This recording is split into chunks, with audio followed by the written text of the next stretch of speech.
This video is brought to you by CoolStuffInc.com, where you can find cool stuff in stock.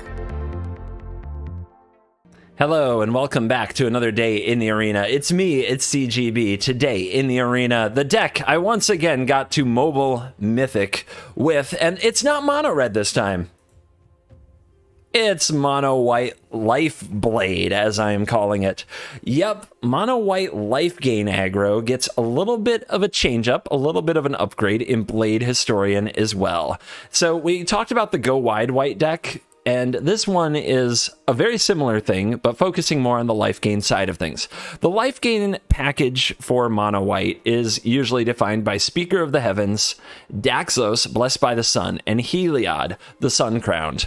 These cards have typically had other cards around them, such as Linden hanging out to gain life and get triggers. The problem with Linden is it's only good when you have a Heliod and very mediocre the rest of the time, unless you're really off to a great start with Speaker of the Heavens. But Blade Historian changes the math on everything, and in particular, the math on Heliod. Heliod requires 5 devotion to attack, and when it does, it's a 5/5 indestructible for 3, which is awesome. The problem? It's really hard to get that 5 devotion, and Heliod doesn't get in there too often. Linden was often helped in turning Heliod on, but you usually need other creatures as well. Well, Blade Historian says, that's a job for me. I can turn Heliod on all by myself. 1 devotion from Heliod himself, 4 from the Blade Historian. So even if the opponent kills all your creatures on turn 3 after you play the Heliod, you can drop Blade Historian the next turn and attack for 10 indestructible points of damage. That is absolutely wild. Also helping out, because Ultimatum is our biggest threat that this deck just can't really beat, is Elite Spellbinder. Elite Spellbinder is that 3/1 flyer that lets us look at the hand, take a key non-land card, exile it, and they have to pay more to cast it. Sometimes putting off that Shadow's Verdict or that Emergent Ultimatum for 1 more turn is all you really need. It also disrupts the Winota curve. You'll notice we run no removal. We have a plan on the board, and that plan is to outstat anything that comes at us. Any kind of creatures the opponent is going to play, we can get bigger than they are by using the combination of Heliod and Daxos or a Linden. So also Luris, just given time, bringing cards back over and over, we can gum up the board just fine. And then when we throw double strike with Blade Historian, the creature matchups should be totally fine. The matchup that is not fine, and has always been the thorn in this deck's side, is Emergent Ultimatum. Their Shadow's Verdicts and their ultimatums are too powerful. Elite Spellbinder gives us a chance. So that's why it has been added to the deck. Other notable exclusions. Faceless Haven. I don't play Faceless Haven and Blade Historian in the same deck. I'm not going to take the risk of not being able to cast my crucial 4-drop on turn 4 because I drew a Haven. I'm just not going to do it. Other life-gainy cards like Hushbringer didn't make the cut. Seasoned Hollowblade didn't make the cut. Giant Killer. All of these, I think, take away from the synergy, the engine of the deck, which is you really just want to get these cards to hang out together. And you want to throw in a protection creature or 2 to make sure that the combo doesn't get broken up. Once you have these cards hanging out together, you're probably going to win. Throw in a Luminarch and you're really well off. If they get broken up, you use Luris to kind of rebuild the team, and you use Elite Spellbinder to keep the team from getting broken. So yeah, just assemble your team, go forth, and crush. Today's video is dedicated to Lord Bobo, who hit the join button below on the Cool Kids Club membership. Thank you very much for the $4.99 a month support. You get this video dedicated to you and a cosmetic purchased in your honor. You'll also get access to my Twitch VODs posted on YouTube for members only and without advertisements, which I'm pretty pumped about being able to offer. And then you also get access to my deck lists a day before everybody else through the Discord server. So, Lord Bobo. Boo-boo? Bobo? Bobo? Boo-boo?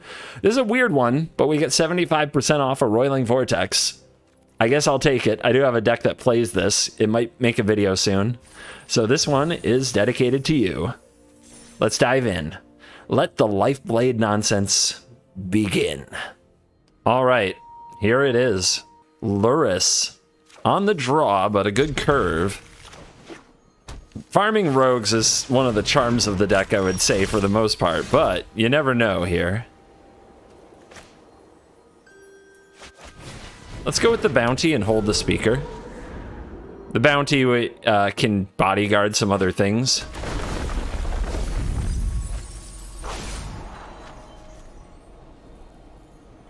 Opponent at least didn't double crab me. They keep on top and they have a wind robber here, right? Nothing else holds that priority. You may as well play it. They don't want to trade, I don't think. But who knows? Maybe they do.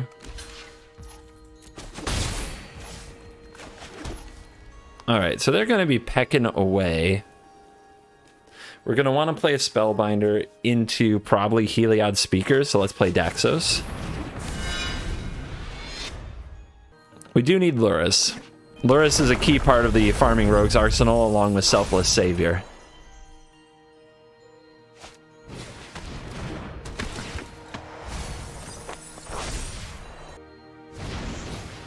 Okay, they're on the Turbo Mill plan. I guess they need it. But they did tap out for this, so Heliod's gonna outscale all of their toys very quickly.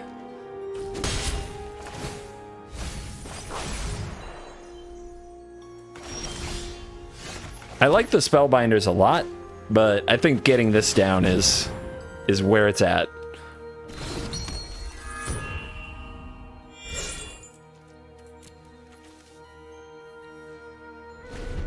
Now they have to deal with the Daxos.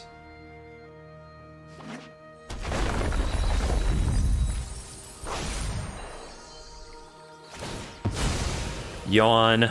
Come on, rogues. Just get your stupid mills done.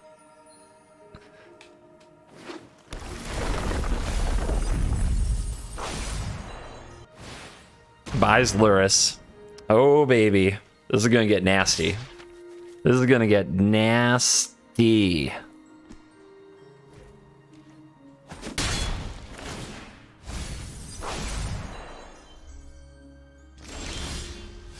No counter spells. All right.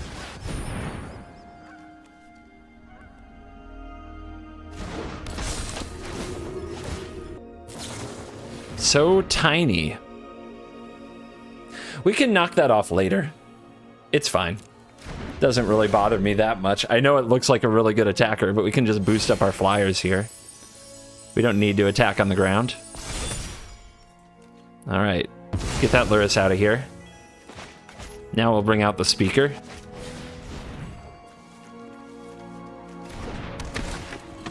We can start putting counters over there, which makes the opponent unable to trade with their Thieves Guild, or we can put more counters on the things in the air and just try to kill them. Let's go for this speaker.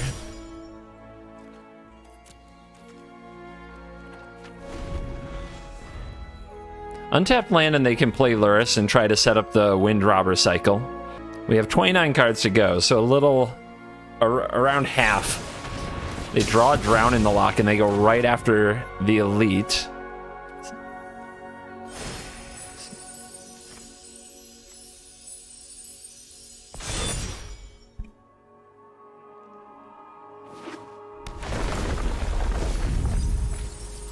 Come on, Lurrus, where are you? We need a Lurrus in the house. No cards in hand here. Maybe we can get the Wind Robber to block something. Nope. Wind Robber never block. Wind Robber only attack. Okay, so we're on 5 Devotion. This adds 6, so we can sack the bounty. Oh, there we go. Opponent did draw a card. They're looking forward to that beautiful Lurrus life. And it's playable. It's another removal spell. God, so they top deck back-to-back removal spells in that spot. Must be nice. All right, where do we go? I guess we go here. Pretty good.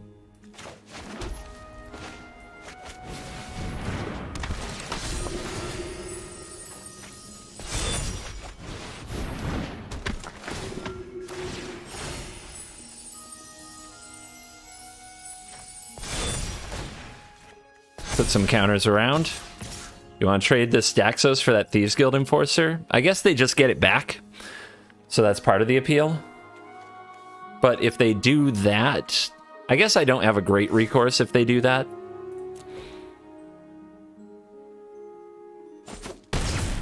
All right, hit 15. We got work to do. Lurrus is here. It costs 5 mana, but Lurrus is here, which means blockers start next turn. But we have the Alseed, which can sneak some cards through. We draw a land, which is horrible.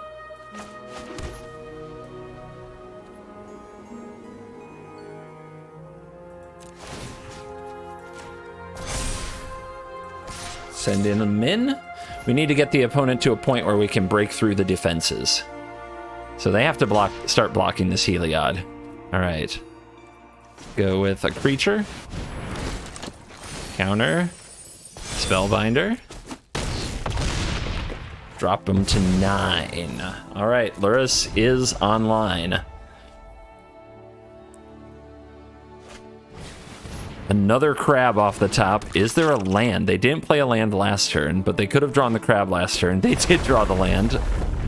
What a professional. What a true magician. All right, so this is where they play a Wind Robber. Can we get it to lethal? Oh, okay, they're so tiny. We can just knock that off with protection from blue. We don't have to do it now, but it does save us a mana if we do it now. Okay. Is there any other way we can get something to a 9? I don't think so. Let's just do this now.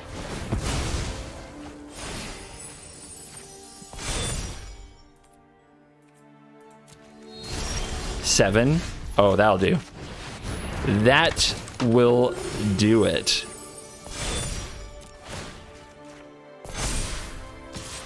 Good night, Lurrus and Rogue Company. You're out of here.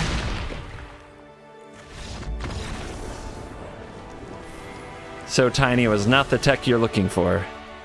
Who next will face the Lifeblade? A cardboard army ranked at number 72 with a Chandra avatar. And no companion. On the draw.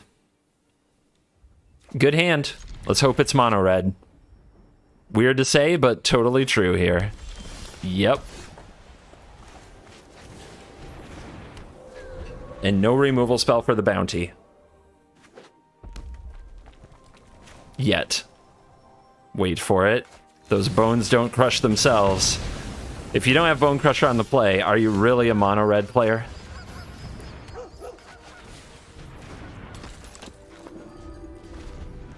That's a good team, but we need a way to build it up. And they're going to have a 4/3 that stands in our way. Or they won't. Let's find out. They go with Robber here. And Fervent Champion. Fervent Champion. Robber of the Rich. They're ranked number 72. We should assume they are an adequate red mage. So, Spellbindings and Heliods. We could attack with this, sack the dog, kill it, put a counter on it, but then if they kill the speaker, we have nothing. So, I don't like it.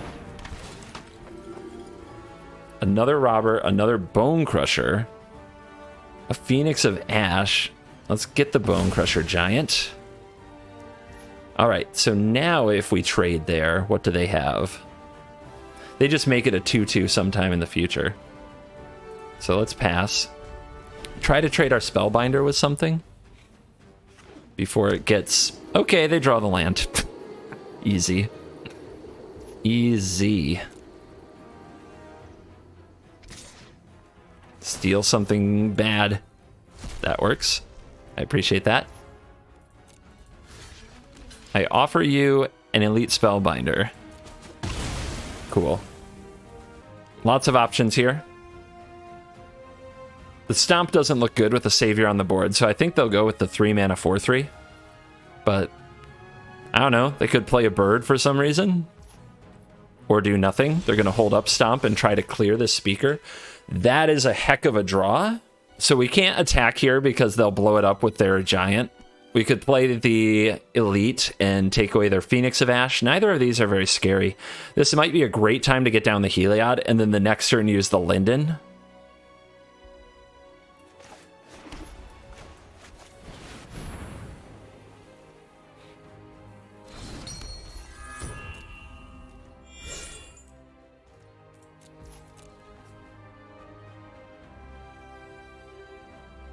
Here comes the stomp.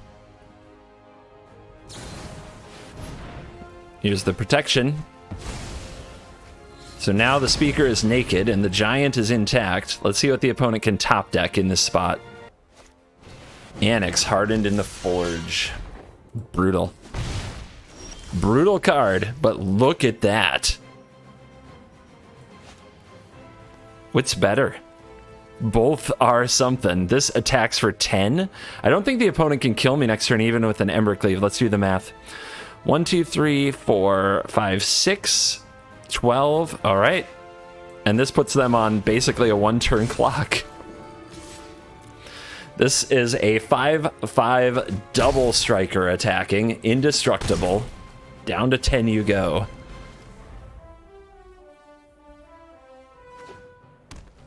Land off the top for the opponent. They can play 2 creatures. Their attacks aren't great. And here comes the Hardened in the Forge. Maybe. No blocks. We're going to gain all that back. Double strike and Linden here to battle.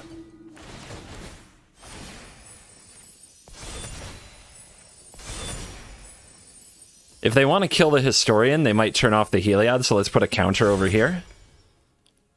We can, because of First Strike, we can put another counter on the speaker, so if they, like, throw everything there, well, they just die if they do that anyway. They have to block the Heliod, and then they have to block one of these two, but double blocking anything won't do any good.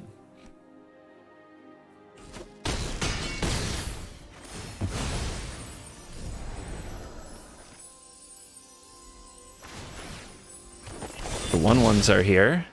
Opponent falls to 3. Another counter. Do we want it on the lifelinker? I think so. Lifelinker engaging in combat makes it even harder to kill us. You're out of there, Cardboard Army. I'm coming for your top 100. Tony! Another top 1500 gamer on the draw. Opponent has the Lurrus. If it's rogues, we're good. If it's auras, mono black auras, I don't know. Whoa. Or if it's mono white, what are we? I don't know. I'm gonna lead with a bounty so I can play Savior into Speaker next turn. I would take this trade. What's this? I don't know. Esper? We got a Brewer. Tony the Brewer.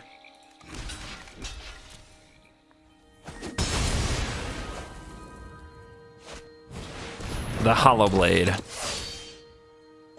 Well, we probably have to take a bump from the Hollow Blade. I think we drop the Daxos and then try to build up its toughness and recover from the hit from the Hollow Blade. Besides, if the opponent kills one of these, we have another one. So if they decide to use those removal spells, which are more likely to be in their hand early than late, we're pretty happy. Going for the 27 is going to be hard. We're taking the long road. Party! It's a party deck. They have a Packwork Beast, which is also Cleric, Rogue, Warrior, and Wizard.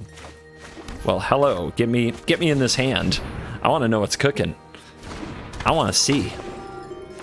What are you up to in there? 2 constant concerted defense. They counter non-creature spells, so we don't care. Crippling Fear, though, we care. Acquisitions Expert is going to come down and take something. Do we play around Crippling Fear? The opponent would need to draw 2 straight land. The Acquisitions Expert's a pain, but I think we just let that be. I think we need to make sure Crippling Fear never, ever happens.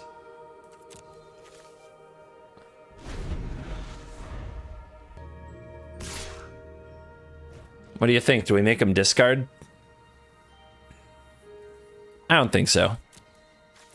I think reverse pressuring their life total. They might be the control deck in this matchup because they run Crippling Fear and counter spells, reactive cards. We might be the beatdown. It's close.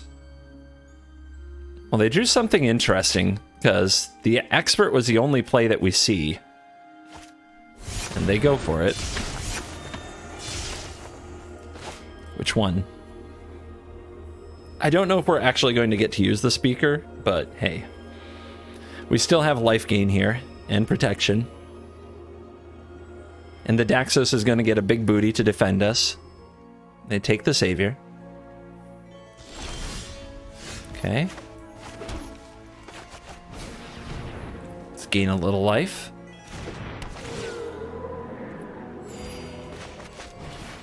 And a little more.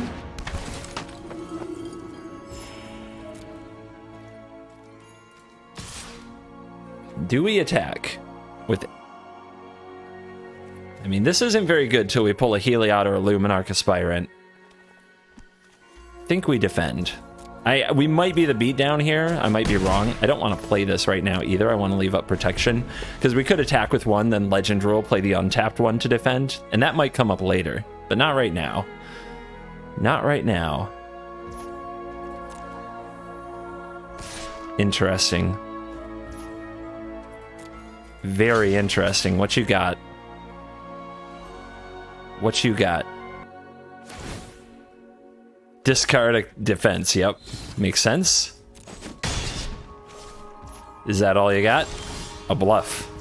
We got a bluffer in the house. All right. Time to double Daxos a few times. Heartless Act on the Spellbinder.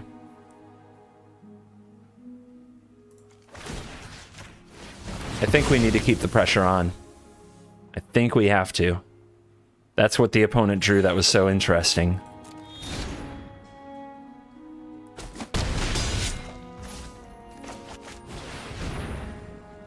Protect life total with Daxos untapped and gain 2 life from the double triggers, up to 21. Making our way to the 27 threshold. Opponent does draw a land, but they've only got 2 spells left, and one of them isn't relevant. They can buy Lurrus.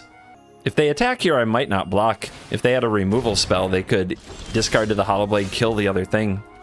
That's pretty good. That's pretty good.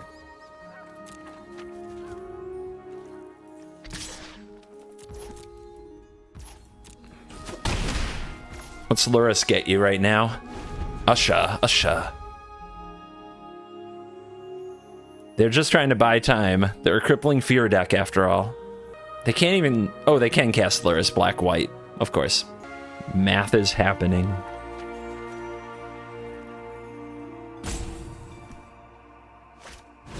Lurrus is here.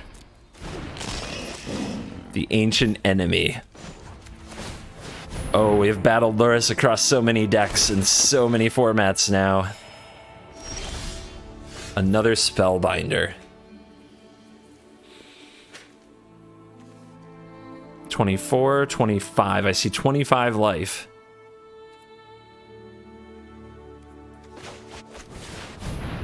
Show me your hand.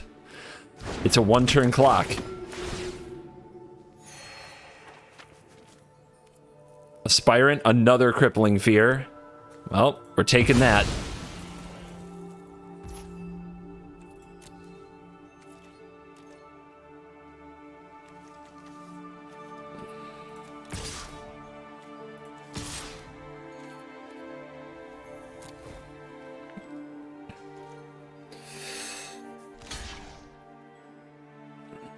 Some chump blocking, maybe? A lot of chump blocking? Are you going to discard to that Hollowblade? Or let it die?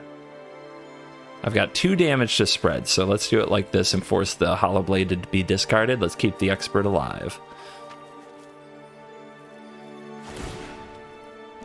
Consecrated defense down. Opponent falls to 6. Pack Beast hits the yard. Another Daxos returns. We missed a point of life there, but because we didn't Legend Rule our Daxos, 2 points of life, but I think that's okay. I don't think the Angel is what's going to seal it. I'm trying to seal it with the Spellbinder.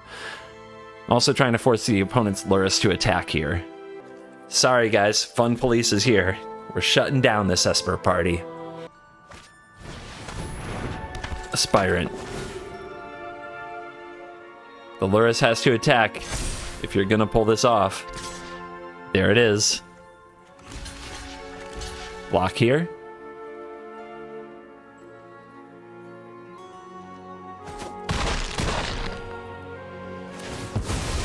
A hideous death. A hideous death for the Nightmare Cat. Another land.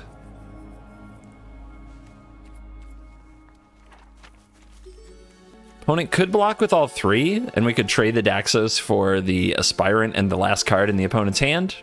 It's pretty good. If we attack with the Speaker here, they can just eat it. It's not great.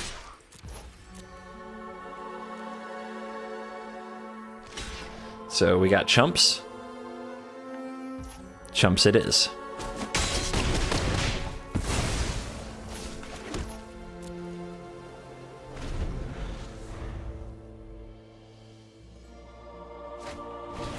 Overwhelmed Apprentice. Are you feeling overwhelmed? I wonder what their land count is. It's a Lurrus deck, so they might be playing like 20 land. Something super low. Alright. To the next one. Almost top 1,000. Top 500 gamer. Let's roll. Speaker Daxos land? Question mark on the play for once in my existence.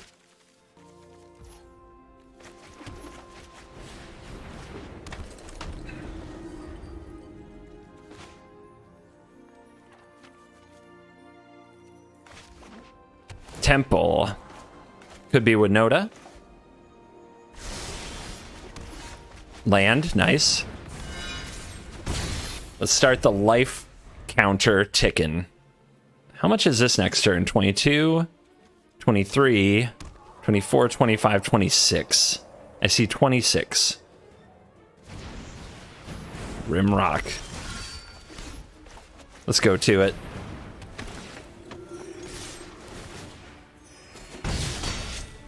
All right. I guess 25. I missed something.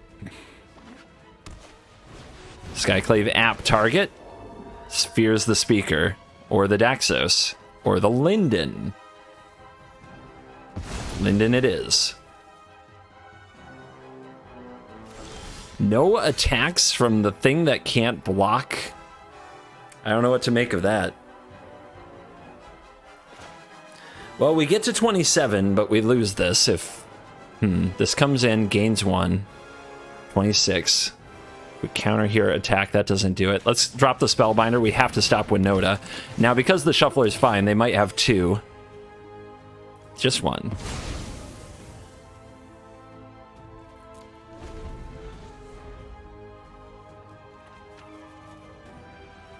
This Bone Crusher Giant's going to be a problem. Always is. Oh. Okay, then. I guess we're doing it like that.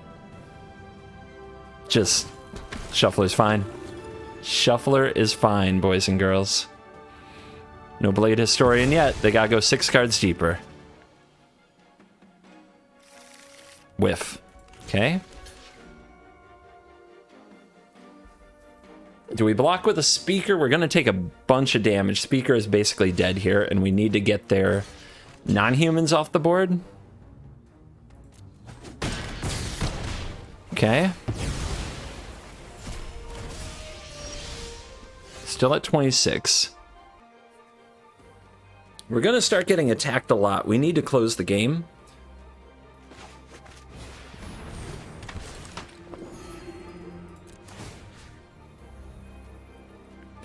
We have a way to survive the Bone Crusher. Let's just be aggressive.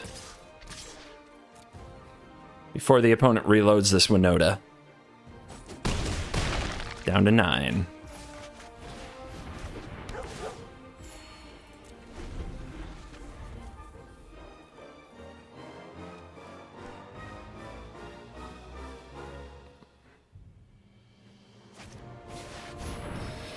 Whew. Okay, but that does require them to attack to be effective. And if they attack too much, we're gonna kill them.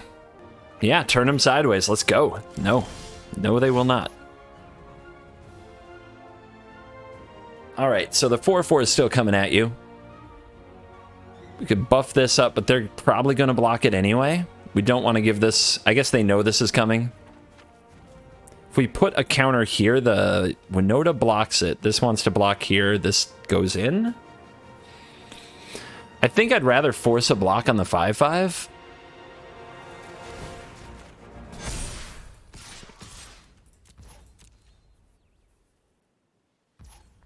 Wow. All right, they're gearing up for one big attack step and go into one.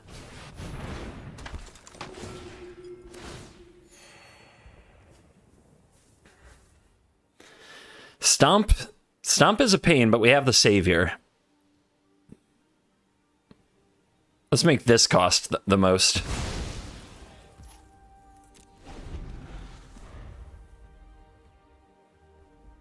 How are you going to get out of this? They didn't reload with non-humans, so their Winota doesn't trigger. By the way, that Blade Historian was one card down after the Winota turn. They were one card from hitting that.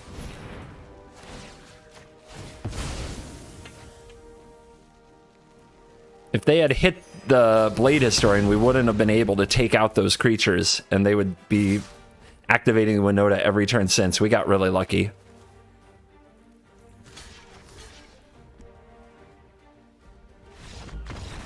Game. That's game. Top 1,000. Pistol Pete, you say? Come and get some. It's another good draw. But dude, you know what I'm gonna say. If I were on the play, this would be all day. Let's put out a doggo here that's gonna get bone crushed. But we do have Lurrus, so if we get to 4 mana, Lurrus Doggo can get there. And we gotta draw out the action somehow, plus it keeps them off the board. Let the fight begin. Okay. Miss a land drop for me, thank you. That's the least you can do. Let's save the Lurrus till we can get back the dog. See if the opponent can keep this up. I mean, it's a shooting gallery, but they're not making enough pressure on our life total, and now Lurrus Dog, plus getting all those back, is going to take over.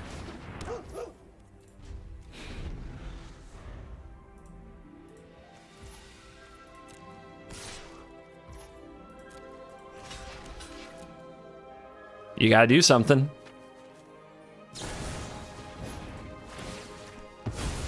Okay. Good one. Cool. Classic mono red.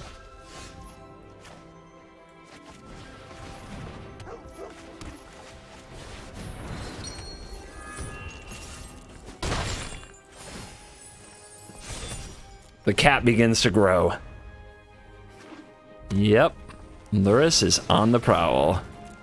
They're not giving up. Interesting. Very interesting.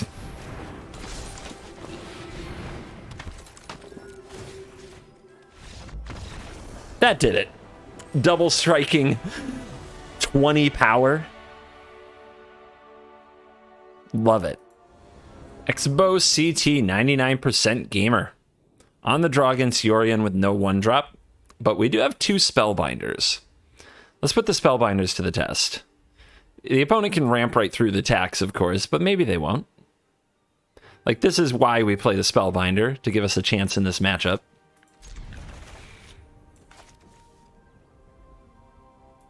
Guys, again, if you hello me, I'm just gonna be rude. I get enough of that. If you want to win my cold black heart, show some purple love. And I will return it with love. Oh yay, let the party begin. Opponent has the turn 2 Valky. They take the Daxos, we have no turn 2 play, which is a lot like conceding, I think. But they're going straight for the Spellbinder. They know how the bread is buttered. 1-drop is late.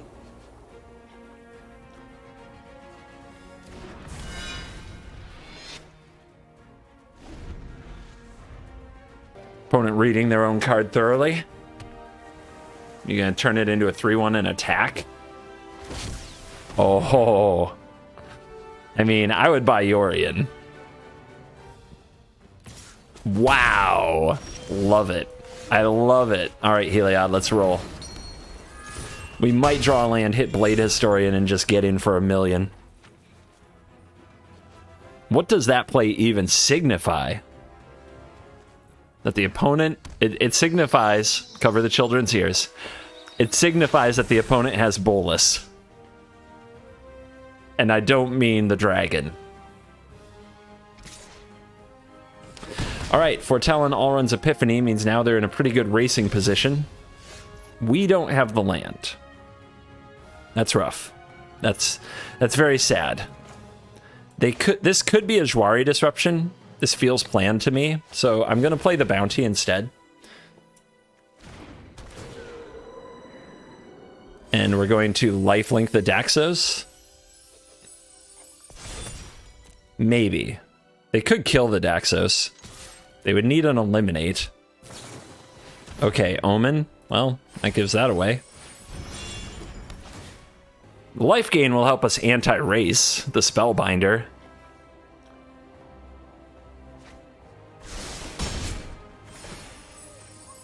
Get some Heartless Act immunity going. Also, keeping Heliod turned off in case they play Shadow's Verdict and then we draw land, play Blade Historian, hit for 10. Could be good.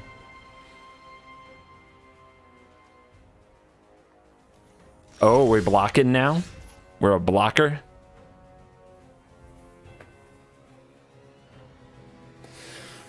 I don't like it. I don't like it.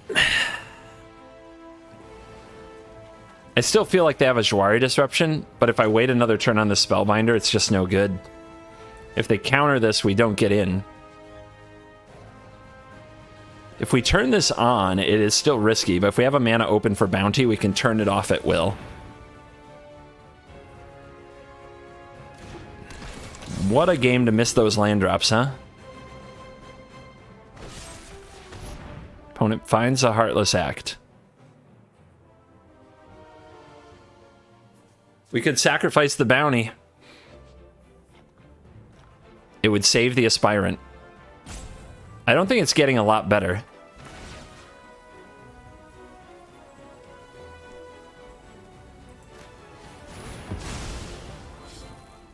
So we target the Daxos. We name white so it can attack through the Spellbinder. They can't jump. Opponent might be able to go Epiphany into Ultimatum here. But they don't know about the Blade Historians. So the Heartless Act is on the stack. We have to put a counter here to save the Aspirant. We name white to attack through the Spellbinder.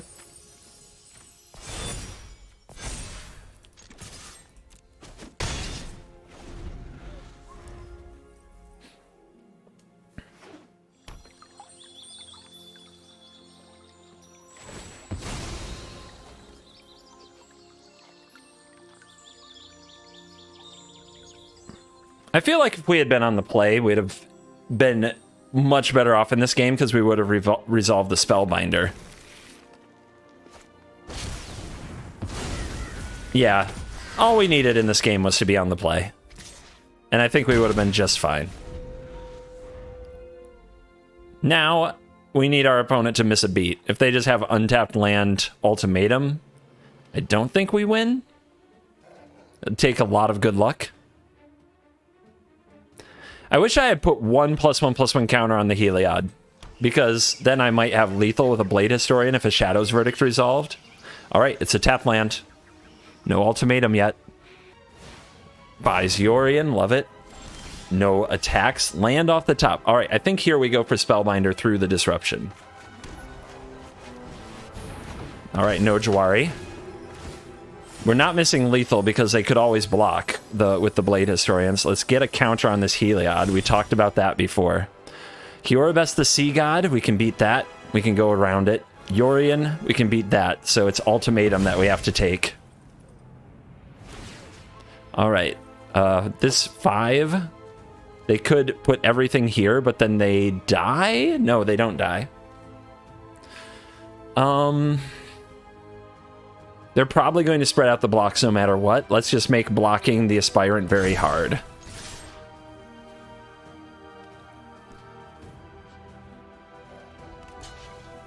There was no sweeper. They're trying to top deck one. Doing a little math here. They top an extinction event. All right, but we're still here, and now Historian finishes the job. That's why Extinction Event and Shadow's Verdict are not the same card. We were fortunate.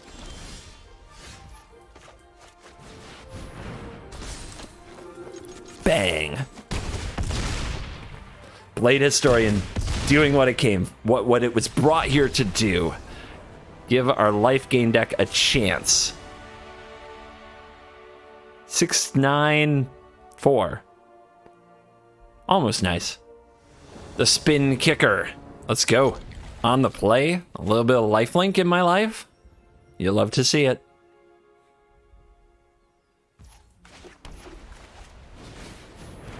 I like to lead with Bounty, because next turn you can play Speaker and have protection, and you still get in for 1 lifelink. Fervent Champion. Smart players pass here. Maybe a little taunting. We'll get their Red Mage blood boiling. Yes! Yeah, we did it. We got them. They couldn't resist the challenge laid out before them. You love to see it. You love to see it. Oh, come on. Let's go. We could block and kill the champion and sack the bounty, but I want to hang on to the bounty. I want to hang on to the lifelink. Hopefully that we don't reveal multiple ways to kill this Speaker of the Heavens with our Elite Spellbinder. 2 Embercleaves and a Fireblade freaking Charger. All right. It's a pricey charger you got there. Come and get it.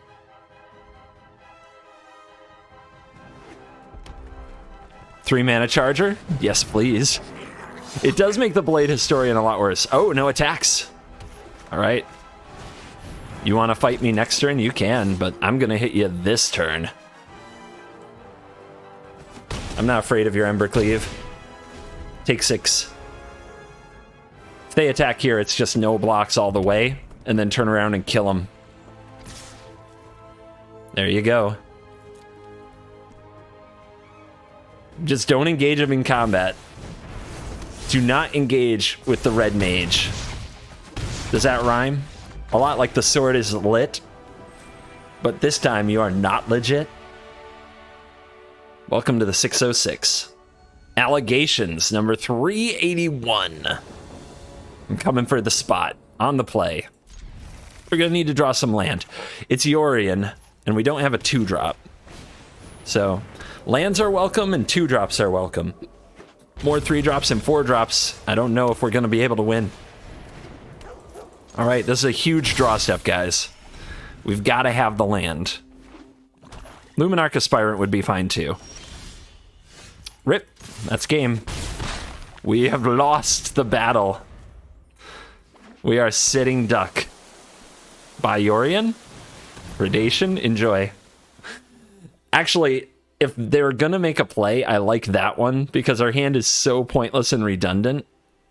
It is so bad that this predation doesn't really hurt us. Luris is the take. Land. Shuffler is fine. Shuffler is fine. Tell me the Shuffler is fine. We do twice as many as a 4-drop as we did of a 22 of, or no, 24 of in the deck.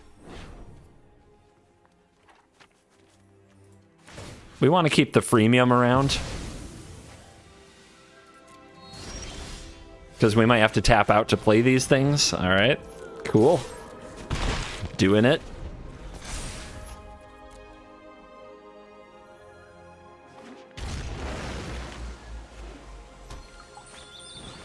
Seems good. Should probably buy Yorion if you're going to spam these, but maybe you just have Ultimatum and it's all about getting there. They're trying to make me forget how my card works. Huh, what was I protection from? I don't remember. Was it a red card? Oh no, it's a black card. Land? The heck is this? Man. Land off the top and we get in for 10, 11, 12 and they're at 13. Okay. Okay, bro, we get it. You and them old gods are tight. We get it. Smash! No! No! No! Come on now. Come on, I waited so long for that. Life's not fair. Life's not fair. Life's not fair. And we are back for the post-game wrap, and let's check the statistics brought to you by MTG Assistant, a free download in the description that supports the channel. And here we go. So we were at a 50-50, dropped, climbed, had a losing streak, had a climbing streak. Overall, 7 times on the play. I hope you do better than that when you play the deck. 12 times on the draw. 71% win rate on the play, 50% on the draw. Overall, 11 and 8, 57%, even with a disproportionate amount of on the draw time. That to me is the makings of a deck that you can grind to Mythic pretty well with. Also, I play this deck a lot on mobile. Like, this is my go-to mobile deck, and it doesn't keep the stats over there. So, yeah, if you want a good deck to play on mobile that ends games quickly, Blade Historian and Elite Spellbinder gave this deck the closing power it needed to battle the combo and ramp decks and the control decks of the format, and the creature matchups are already good. So I consider this a top-tier contender in best of 1. In best of 3, you're going to have a lot harder time. The opponents are going to break up your synergies.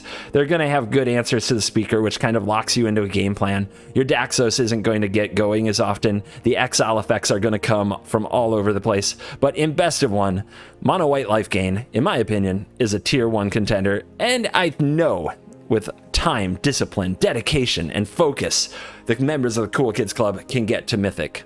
Thank you for watching this video. As always, I will see you in the next video. You're cool.